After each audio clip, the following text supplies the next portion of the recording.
Every year, thousands of grade 12 learners walk into the English FAL Paper 3 examination feeling confident and walk out believing they've written an excellent essay. They filled 3 pages. Their handwriting was neat. Their spelling was accurate. They even used impressive vocabulary. So why did they lose so many marks? Here's the truth that surprises almost every learner. A beautiful written essay is not always a high-scoring essay, because examiners don't award marks simply because an essay sounds good. They award marks according to a marking guideline.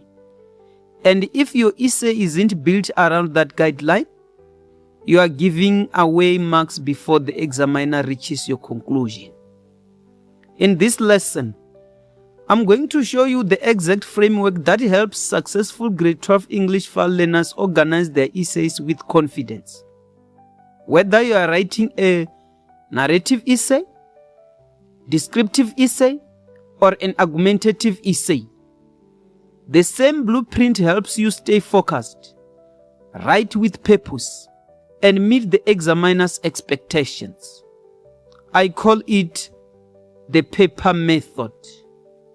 But before we build that blueprint, there is one mistake that costs learners more marks than poor grammar, more marks than weak vocabulary, and even more marks than spelling mistakes. Most learners don't even realize they are making it. By the end of today's lesson, you won't make that mistake again. Welcome to Professor Reason, where we don't just prepare for exams, we learn how examiners think. Let's build an essay that earns marks.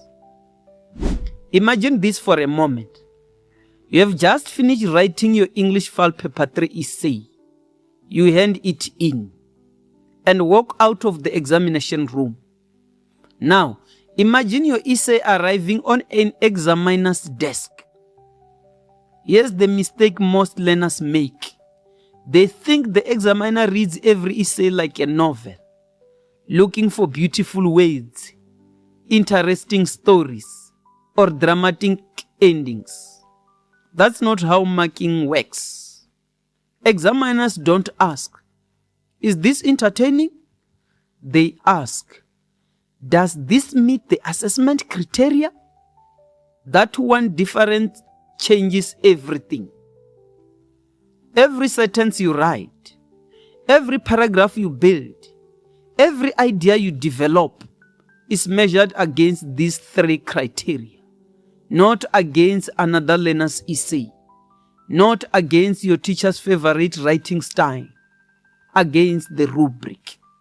That's why 2 essays can tell equally interesting stories, yet receive completely different marks. Here's something that surprised me when I first started studying how essays are assessed. The higher scoring essays isn't always the one with the most impressive English.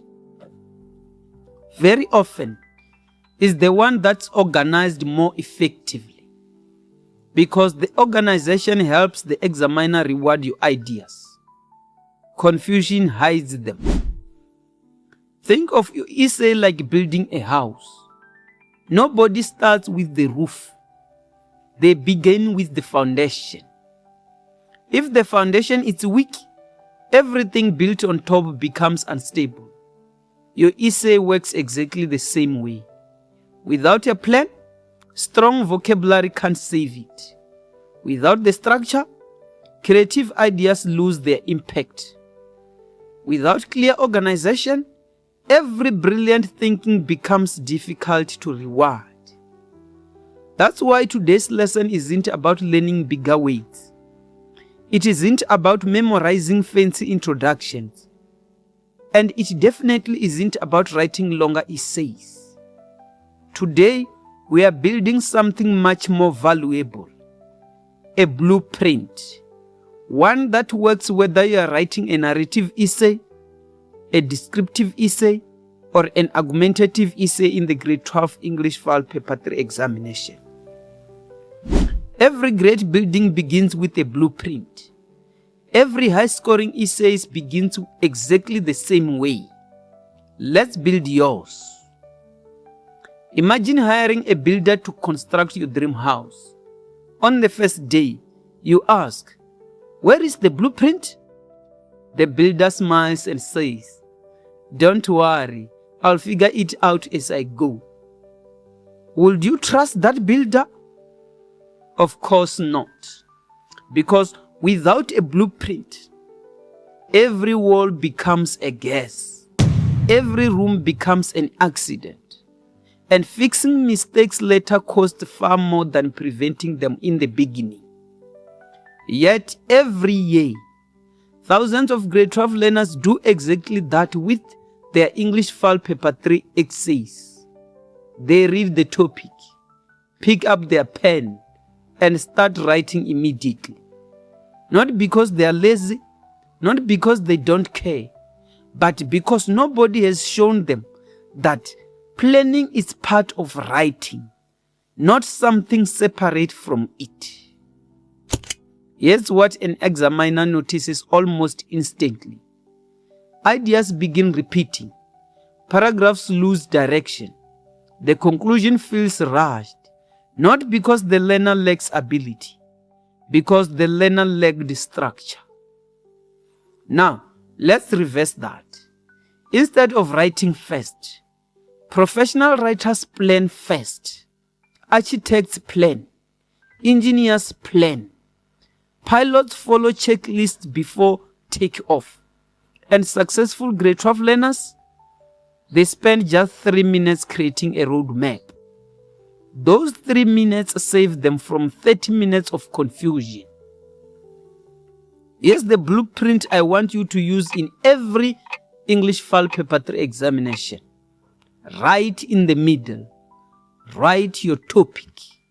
Now, create 3 branches.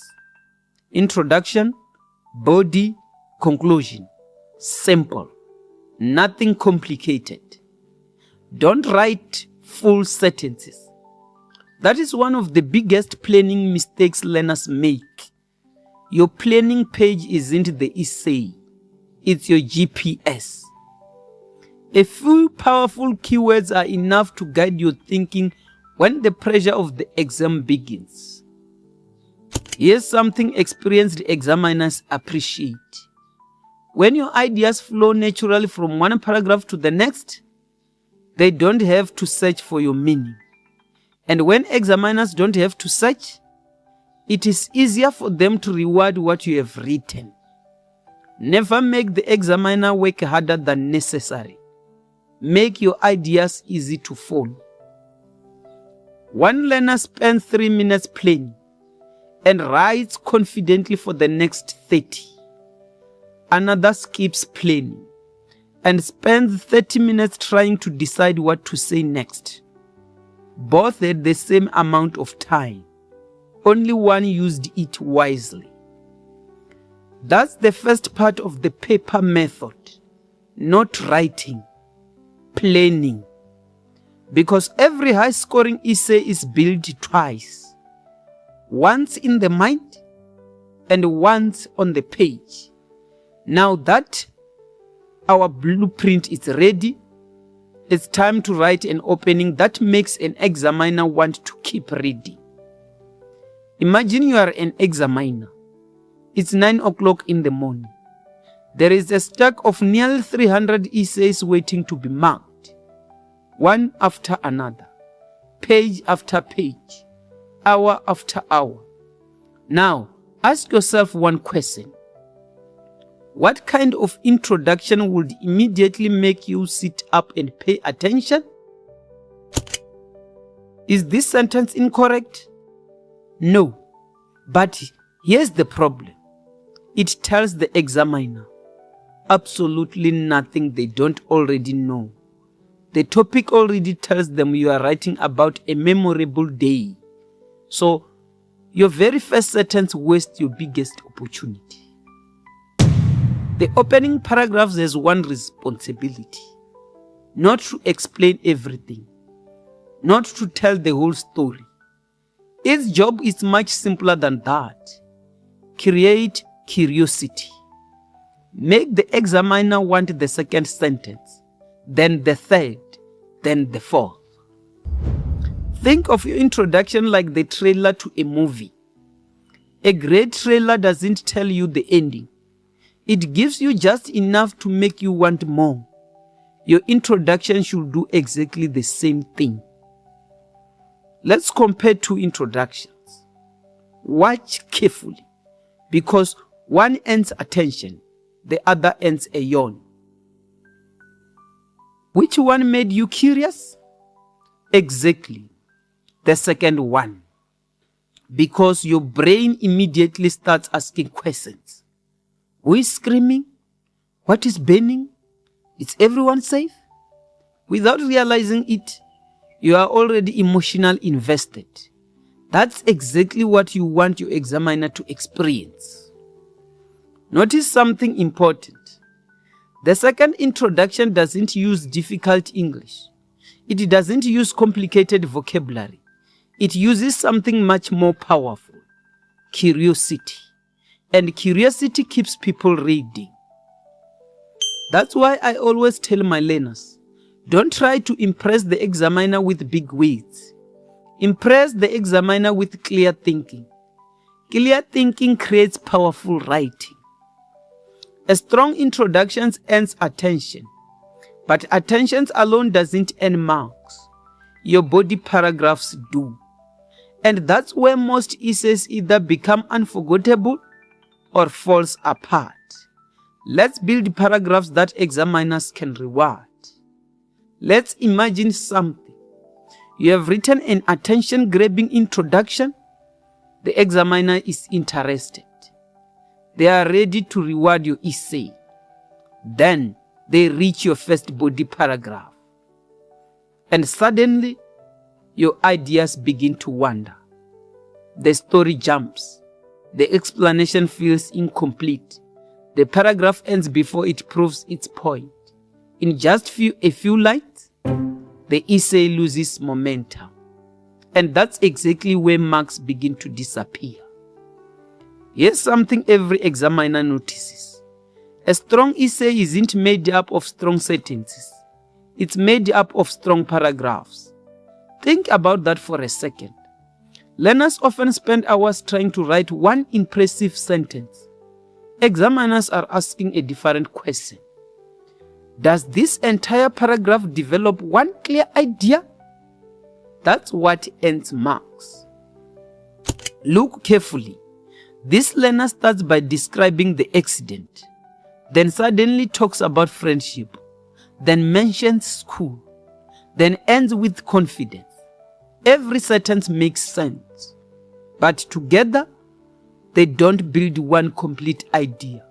It's like trying to build 4 rooms on one foundation. Now, watch what happens when we rebuild that paragraph. Every powerful paragraph follows one simple journey. First, introduce the idea. Then, prove it. Next, explain why it matters. Finally, connect it back to your essay. That's the invisible structure behind writing that earns marks. P stands for point. One sentence, one idea. E stands for evidence. Show the moment. Use a detail. Use an example. Give the examiner something concrete. E stands for explanation. Now, answer the question learners often forget. So what? Why does this detail matter? How does it develop your topic? L stands for link.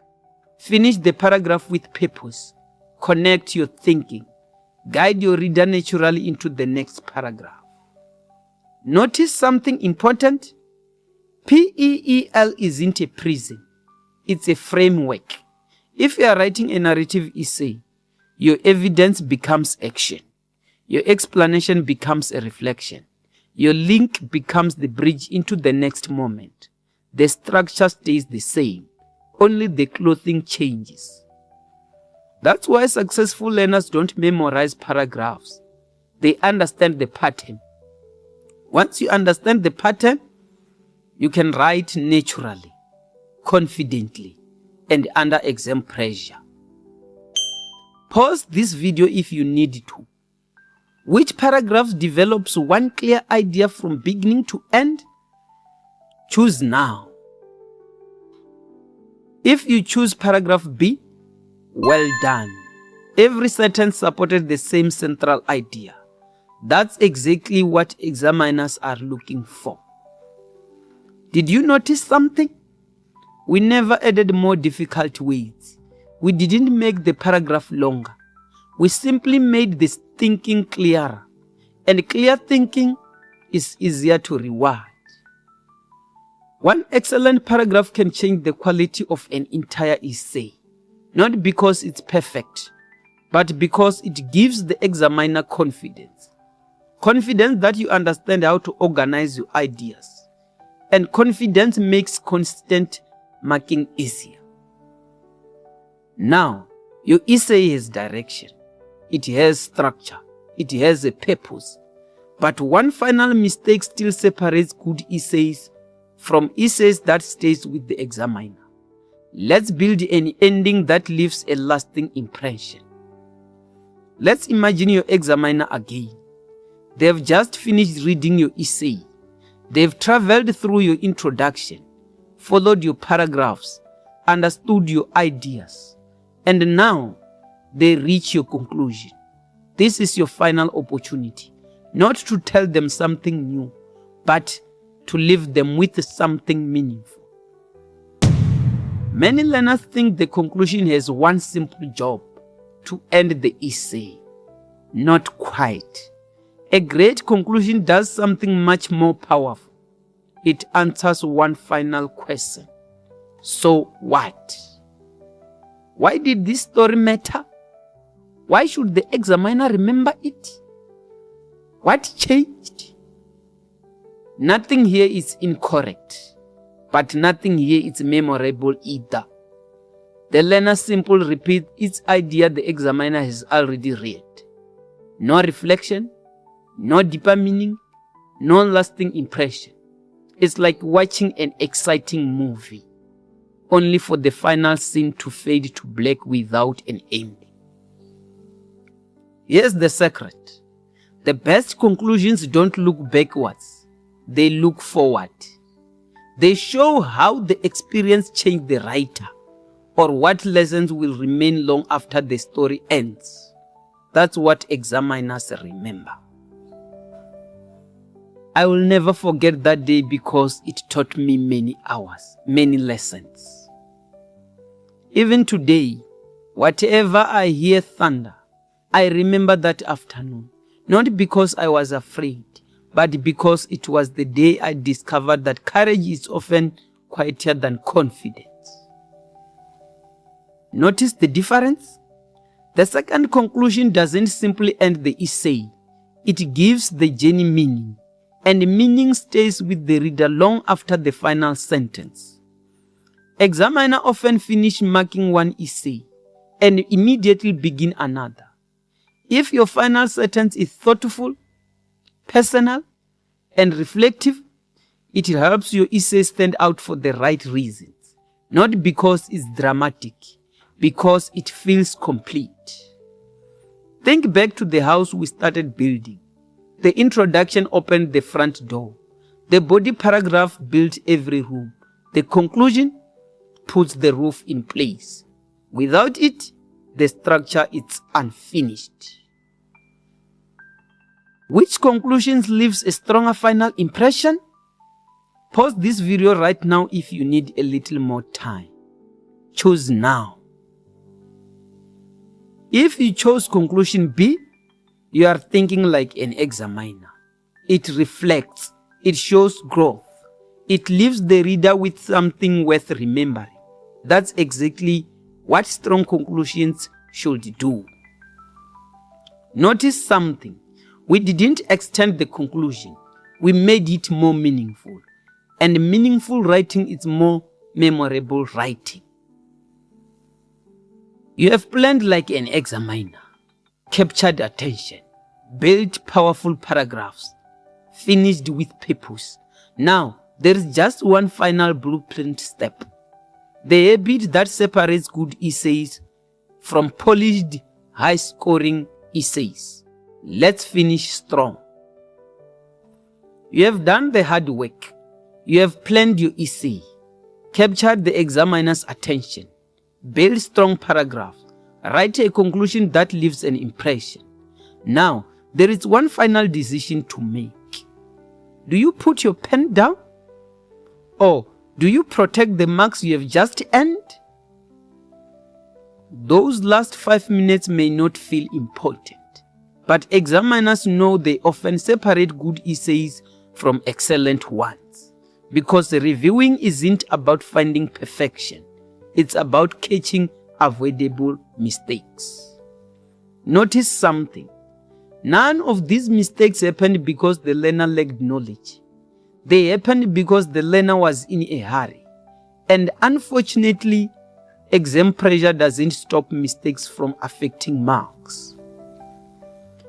Here's the review routine I want you to use in every grade 12 English FAL Paper 3 examination.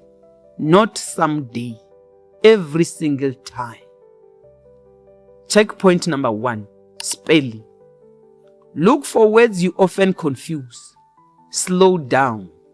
Read carefully. Your brain sees what it expects. Your eyes catch what your brain misses. Checkpoint number 2, paragraphs. Every paragraph should develop one clear idea. If 2 ideas appear together, separate them. Help your examiner follow your thinking. Checkpoint number 3, tense. If your narrative begins in the past, stay there. Don't accidentally jump into the present halfway through your story. Consistency creates confidence. Checkpoint number 4, word count. Remember the target. For most grade 12 English FAL Paper 3 essays, aim for 250 to 300 words. Too short, and your ideas may be underdeveloped. Too long, and you risk losing valuable time needed for the rest of the question paper. Checkpoint number 5, the cycle test. Now ask yourself one final question. Does my conclusion connect naturally to my introduction? If someone reads only the beginning and then the ending, does my essay feel complete? That's what I call the cycle test. From the marking table, 1 patterns appear every examination season. The highest scoring essays are really perfect, but they are polished.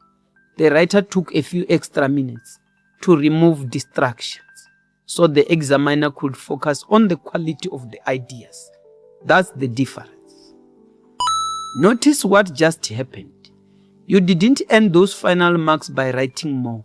You earned them by improving what was already there. That's exactly what reviewing does. Here's the golden rule. Great writers finish writing. Great exam candidates finish by reviewing. Congratulations. You have just built the complete P.A.P.E.R. blueprint. Now, let's bring everything together and make sure this becomes a method you'll remember long after today's lesson ends. Take a moment and look at what you have built today. Not just an essay, a system, one that works under pressure, one that keeps your ideas organized, and one that helps you write with confidence in the grade 12 English FAL Paper 3 examination. Let's walk through it one final time. You started by planning before writing, because every excellent essay is built twice. First in the mind, then on the page. You learned that introductions don't exist to explain everything. They exist to create curiosity, to give the examiner a reason to keep reading. you discovered that powerful paragraphs don't happen by accident.